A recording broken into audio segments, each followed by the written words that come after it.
Bart, how's it going? I'm doing well. How you doing, Gil?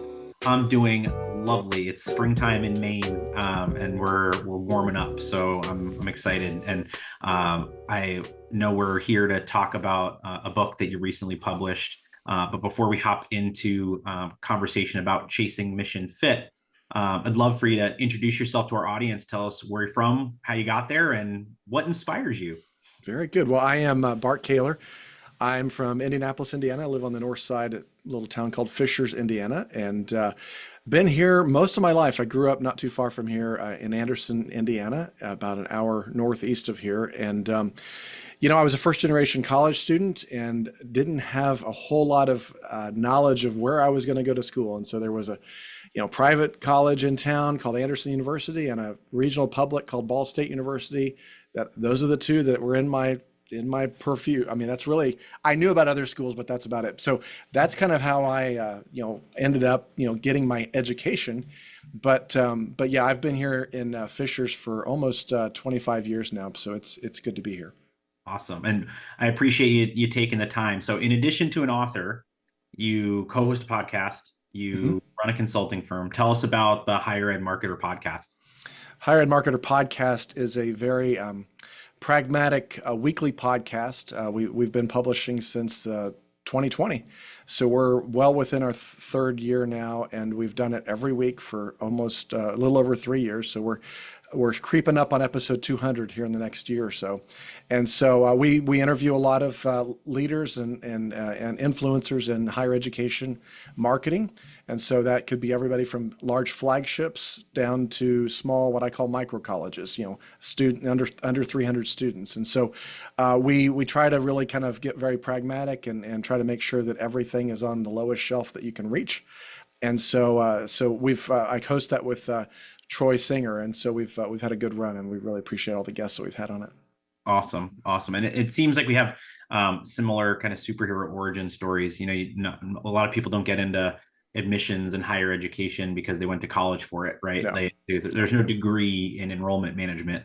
There's master's degrees, clearly, but there's no bachelor's program in, hey, No. I think the closest thing is being a tour guide, right? Like that's Exactly. That's about it. That's how you get started. And that's how I actually started some of that when I was in college. I worked in the admissions department, did the camp teams, went out, during the summers, and you went to youth camps and represented the college and wore myself out being a camp counselor, but really always enjoyed the admissions office feel. And so when I had a chance to start doing that as a graphic design major later in my career, I really, really enjoyed that part. Yeah. I remember when I was giving campus tours first, this is going to be cliche for everybody to listen to this podcast, but it's the skills of walking backwards, right? That's one.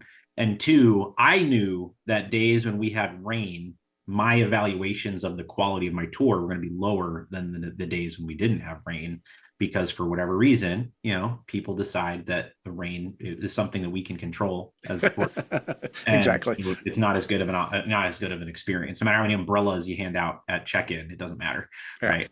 But it was a great experience of dealing with people, and I feel like it's a breeding ground for admissions folks, orientation leaders too, right? Is another space, because it has those people who have an affinity for the institution and go above and beyond to be a part of that campus community and campus culture. So I guess for you, obviously, you wrote a book, Chasing Mission Fit. I'd love for you to share with our audience the origin story of that. Obviously you're already creating a lot of content. You got a podcast you've been hosting for 3.5 years, almost 4 years. You've got your firm that you're working. And so I'd love to kind of understand what inspired you to go down this path. Yeah, so I have been in higher ed marketing in one way or another since the late 90s. I did my first website in 1994 and my first higher ed website in 1998. And at the time, no one was doing higher ed websites. In fact, my first website was for my alma mater, Anderson University, and the Chronicle picked it up, and U.S. News and World Report wrote an article about it, about these new breed of consultants that were working on, these ideas of getting schools and universities on the information superhighway. And, while I was doing a little bit in higher ed, I was working with Motorola, helping people understand what, these new cell phones were, that you could do these text messages and take a photo with your phone. So, and I was working with RCA.com, did their website. And so really had a great deal of background in B2B and B2C, consumer electronics, as well as higher ed. And over the course of the first, 10 years of the 2000s, I was like, getting so much more excited about doing higher ed. We were doing websites for Notre Dame and other schools. I get more excited about selling the idea of somebody changing their life through education than the next cell phone or the next TV or the next disposable device. And so in 2011, I left my partners that I was with. I had another firm, and I left that and started Caylor Solutions just to totally focus on higher education marketing. So I've been doing that. We're going into our 15th year, and so that's been a real joy to be able to do that and to be able to start exercising a lot of my experience in the corporate work and some of the other areas, and really being able to hone that down into what I'm doing for higher education. Where the book came out of that was the fact that because I do a lot of work with a lot of these micro colleges that I referenced earlier, some of them I would say, hey, this is what you need to do. We can provide that as part of our consultancy. And they couldn't get two nickels to rub together. And I was like, man, I really need to be able to inform them and help them understand how this, because as you know, with the enrollment cliff, there's a lot of risk for a lot of schools to be closing and mergers and other things. And some of these schools have great missions, as most schools do. And with the podcast, I started getting more and more opportunities to talk and let my opinion be known. I mean, as you know, with a podcast, you kind of bantering back and forth with your guests. And I realized that, man, maybe I have something to say. And so I took the time to actually write it all down and had some help putting that out. And so I really wanted to kind of develop a little bit more of rather than just, pie in the sky ideas, really kind of say, hey, if I were in your chair, this is what I would do to really impact enrollment with the tool of marketing. Yeah, absolutely. And I think one of the things that's, having had the benefit of experience, and we're not going to do the math on starting a website in 1990s and what as far as the length of time. I live in a reality where 1994 was perpetually 15 years ago. I don't know if you. Yeah, I do too. I do too. The Colorado Rockies came out last season, and that's why they're so bad, right? It has nothing to do with. And I hear all of my team and my kids saying, "Okay, old man, go back to what you're doing." So right, yeah.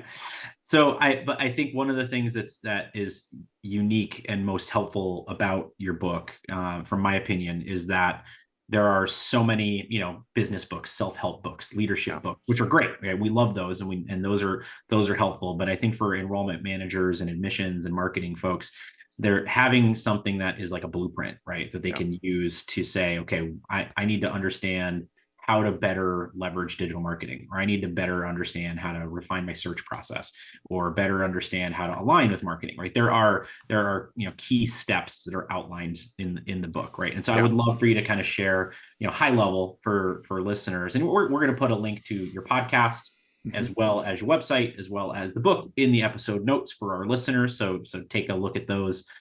Keep listening if you click through and you're going to buy the book, right?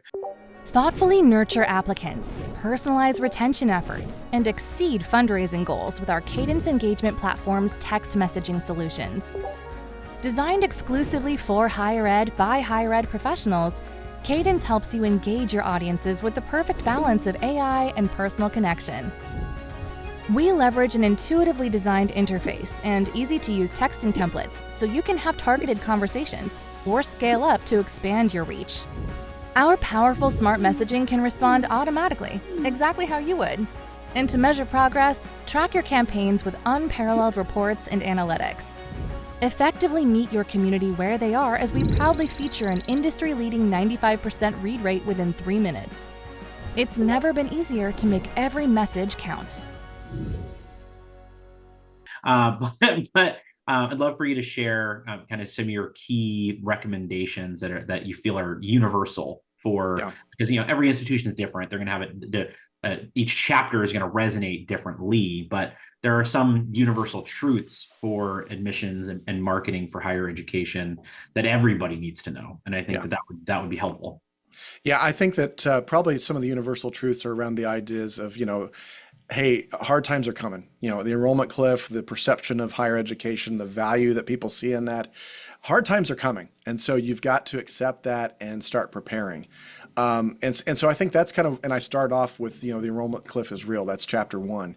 And then I get into the idea of just, there's a lot of this, higher ed's a unique industry in the sense that there are armchair quarterbacks everywhere you go. And so anybody who's in marketing or enrollment or even advancement for that level, that there's always, and I don't want to generalize, but I will. Faculty tends to say that, hey, you're not doing it well, you're not doing it right. We know what we're doing, and that's often not true. And so I think a lot of times part of what we talk about in the book is just the idea of understanding who you are as an institution and being able to lead with that, as opposed to just being the yes to everybody on campus. If I had a dime for every time somebody said, Bart, we're the best kept secret in town, we need to get that changed. Mm-hmm. If I had that, I could retire now and not worry about anything. But the reality is that you're not a car wash and you're not the hospital, and not everybody in your town needs to eventually show up at your doorsteps. And so you have to really start to think about, if you've got 100,000 people in town, how many of those people are looking for education? Well, that might go down to 50,000. And then how many of people are looking for the type of education that your school offers?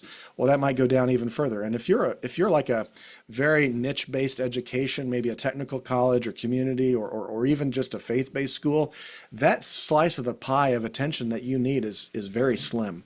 Mm-hmm. And so in the book, I talk a lot about the difference between a brand awareness marketing and lead generation marketing. Because again, that's the other thing I hear, especially from small privates, is that, their board comes in and says, hey, we need more billboards. We need more, all that. And billboards are not the answer. If I needed everybody in town to know about you, that's the answer. That's why the flagships do it. That's why the big community colleges do it. But if you've got a niche audience, and that's where the name Chasing Mission Fit comes from, is like, who is that mission fit audience, the student that's gonna you're gonna attract, that they're gonna matriculate, they're gonna retain, they're gonna graduate, and they're gonna be evangelists for your school when they leave as an alumni. How do you find more of those types of students? Because they're out there. They just might not know about you yet. And so that's where a lot of the marketing ends up being more discovery based. It ends up being more maybe guerrilla tactic based, because the other reality of small schools is that budgets are tight. And so a lot of the book we talk about, doing things on a shoestring budget, focused on the big pillars of the 3 big pillars of higher education marketing, which is your website, your content, and things that are going to drive people to you. And so really being able to focus on those things, I think, is really what the book tries to do. Got it. And I think, so, and you host a podcast yourself, so you understand how this works. Sometimes there's serendipity in how and when guests appear and when we have certain topics. Sometimes it's planned, sometimes it's just it just happens that way. So when this episode drops, last week I spoke with Scott Novak, who's the creator of the small college movement. He's worked in higher ed enrollment management forever, right? Yeah. And a big part of what he is kind of evangelizing is this idea of supporting the category of small colleges, right? And they have, as you mentioned, a very small sliver of attention that's needed. One of the things that one of the companies that I work with, they focus on a high value search engine results, right? And making sure that you're not necessarily chasing the search term that gets 10 million views, right? Because now you're lost in the clutter.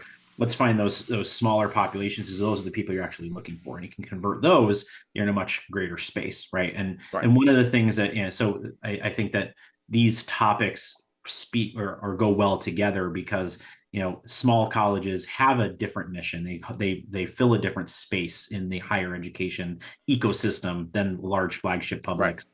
And others, and they all fill great spaces, but small colleges, I think, are in a challenging news cycle right now, right? Mm-hmm. The other interesting topic I want to tie in, and this is kind of a preview for next week's episode. For anyone who is not already subscribed to the podcast, make sure you subscribe so you get next week's episode. Yeah. But we'll be talking to Gordon Boyes, who is the CEO of Concept 3D, and he's going to be sharing a story about how he went through the college search process with his son, and is kind of rethinking the way college matching happens. And so I'd love to kind of share an idea with you, Bart, and kind of see your insight, because it's kind of that new age. I think one of the big challenges, and it's not really new actually, now that I think about it, is that there are so many institutions vying for the same pockets of students, right? And there are students that sometimes get lost in the shuffle or missed, and they might under index themselves because what they are doing is they're thinking through their small universe of schools that they're looking for. Right. How do we, in a world where institutions are continue to buy large lists of names and continue to do mass market approach, and when everyone's doing it, it creates the piles of mail you see on social media, it creates the clogged inboxes, and so then the schools who are focused on targeted outreach and trying to be better about their approach kind of get lost in the shuffle and lost in the clutter, right? And so for institutions in that space, what are some ways to really differentiate? Because if everybody's the same, nobody's the same, right? Exactly. So it's a challenge to kind of stand out. Well, and that's where I think getting back to just some of the basics of marketing with personas, and that's why I focus so much on the idea of a mission fit student. I mean, you have to really dive deep and to understand who are those students that you want to go after. And in the book, I refer to it as watering holes. Where are we going to go to find their watering holes? And you need to go and then participate in those watering holes. And so that's where sometimes kind of the non-traditional type of marketing plays in, because I really believe that so many students today are discovering schools, whether it's be on social media, like they just find a reel. I've got a friend who's a social media director at Greenville University in Illinois. It's a small faith-based school in the south of the state, and he told me a story about the fact that they had a TikTok with their softball team, and the coach just gave a pair of sunglasses to each girl, and they just quickly put them on, and they put it together in a real quick fashion, and had kind of a trending music on it, and it only had like 1,500 people saw it, but it showed up on a feed of a girl in Texas who follows a lot of softball stuff, and she was a high school student, and she came across that reel, and she was like, that looks like a really fun group of girls. And she looked up the school, and she decided, I want to see more about that school. Well, she ended up matriculating and playing baseball on that team just because of the feeling that she had when she saw that TikTok video. And I mean, I'm sure that their heads are blowing now of enrollment leaders on this podcast saying, what do you mean a TikTok could do that? Well, yeah, it can, because at the end of the day, all the students make a decision based on their emotions, and then they back it up based on facts. And more than likely, your school can be backed up by facts. But if you don't emotionally capture somebody, and people can say all day long, well, you got to change the subject line, you got to put more emojis in it. You have to be where they are. And, and so that's part of what I'm thinking about, is a lot of how can I get in front of students where they are in their natural environment, in a place that they want to consume it. And that's where a lot of times places like, social media doing trending videos that are more of just about who you are, as opposed to don't forget to get your app, deadline is this date. That's not what they're looking for. They're looking to be entertained. And I like to call it edutainment, where I'm educating them about something through entertainment. So we've got to get more creative on the way that we get in front of prospective students, and getting outside of the noise is one of the critical ways of doing that.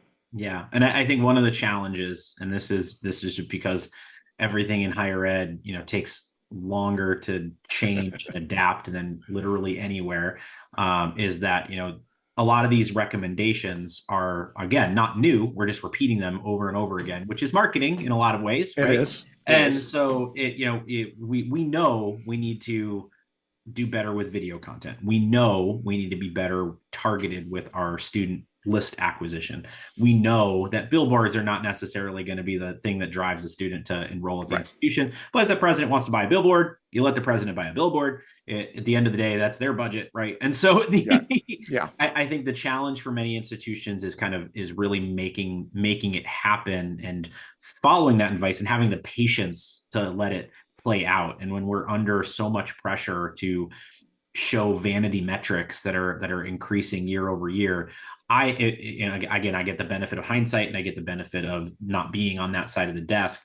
But if I have the choice between reporting to my board that I have more inquiries and more applications, but then I have to explain why I'm flat with enrollments, or if I versus having the same amount or less inquiries and applications year over year, but I'm actually converting those at a higher rate. That's a much better story to tell. Yeah. That takes time to lay that out, right? And for that to actually play out, and ultimately, panic sets in. I remember one that, it's interesting when you get that. I used to get the daily report printed out by the admins downstairs of where we were year over year for Right. inquiries, applicants, admits, enrolls, right?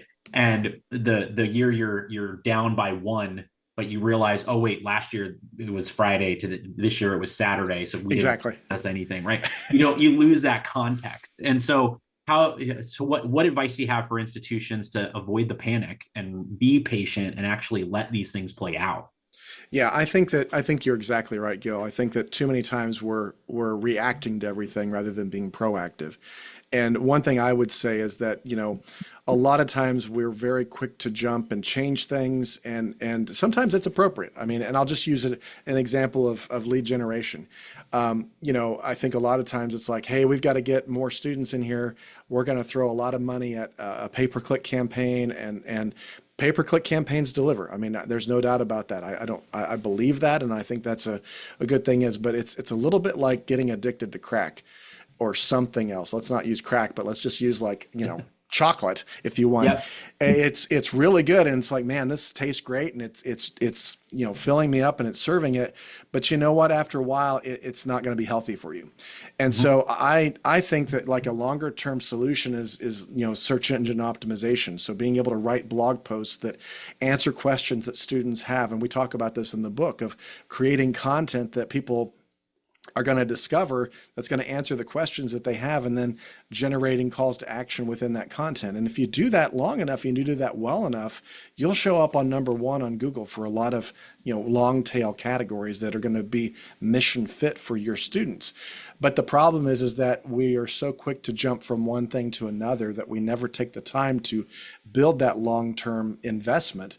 And so my one suggestion I would have right now is if you are currently in this cycle of doing a lot of digital marketing and digital advertising, constantly changing things and moving levers, invest in a longer term play alongside that, so that you're diversified a little bit in your digital investments. And so while your organic SEO is growing, you can still be doing the other things, but don't do one or the other. I mean, it has to be a blended diet of everything. And so I think that's where sometimes where I look at it, and people are so quick to jump from one thing to another that they're really not doing anything long enough to see the benefits that might take longer to do. So yeah, they're always looking for that quick fix, the fun size candy bars, right? And exactly. So stick with that analogy. Well, I'll do that. I need to remember that. That's good. There we go.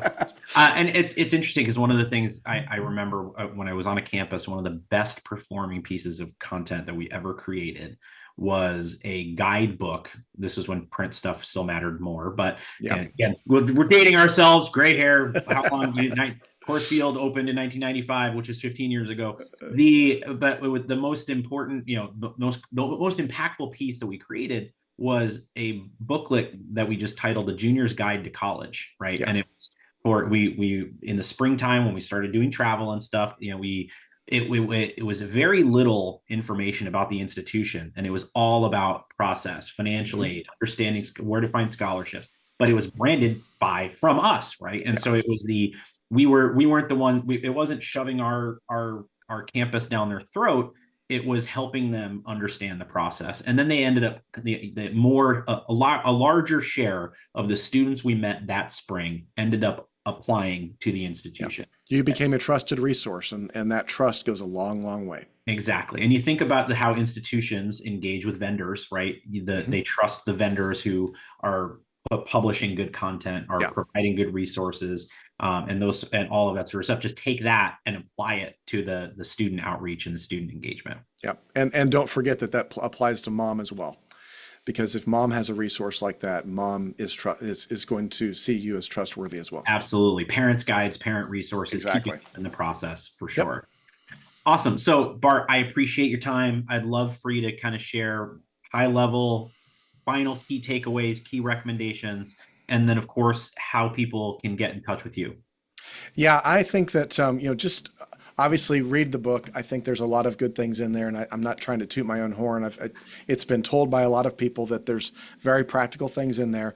I think also just being able to have more of your team read it too. I've had a lot of small colleges where the president and the cabinet are reading it so that they have a better understanding of what to expect from marketing, what to expect from enrollment, how to really rethink the way that they set up their expectations. And so take advantage of that. And then obviously, if you have any other questions and you want to talk to me about that, LinkedIn is a great way to get in touch with me. I think that would be one way that you can do that. And then obviously with Caylor Solutions, it's Caylor-solutions.com. You can go and learn more about that. Learn about our different things that we do, from websites to admissions materials to comm flows to all kinds of creative, as well as some AI training. We're starting to really lean into AI and teach marketing teams and enrollment teams how to use tools like ChatGPT to really improve and enhance their efforts. Awesome. Well, Bart, thank you so much again for your time today. We'll put as I mentioned before, we'll put all the resources and links in the episode notes. The book is Chasing Mission Fit, a marketing guide to fill your institution with students who will succeed. Thank you, listeners. We'll see you all next time on FYI. Bye. Thoughtfully nurture applicants, personalize retention efforts, and exceed fundraising goals with our Cadence Engagement Platform's text messaging solutions. Designed exclusively for higher ed by higher ed professionals, Cadence helps you engage your audiences with the perfect balance of AI and personal connection. We leverage an intuitively designed interface and easy-to-use texting templates so you can have targeted conversations or scale up to expand your reach. Our powerful smart messaging can respond automatically, exactly how you would. And to measure progress, track your campaigns with unparalleled reports and analytics. Effectively meet your community where they are as we proudly feature an industry-leading 95% read rate within 3 minutes. It's never been easier to make every message count.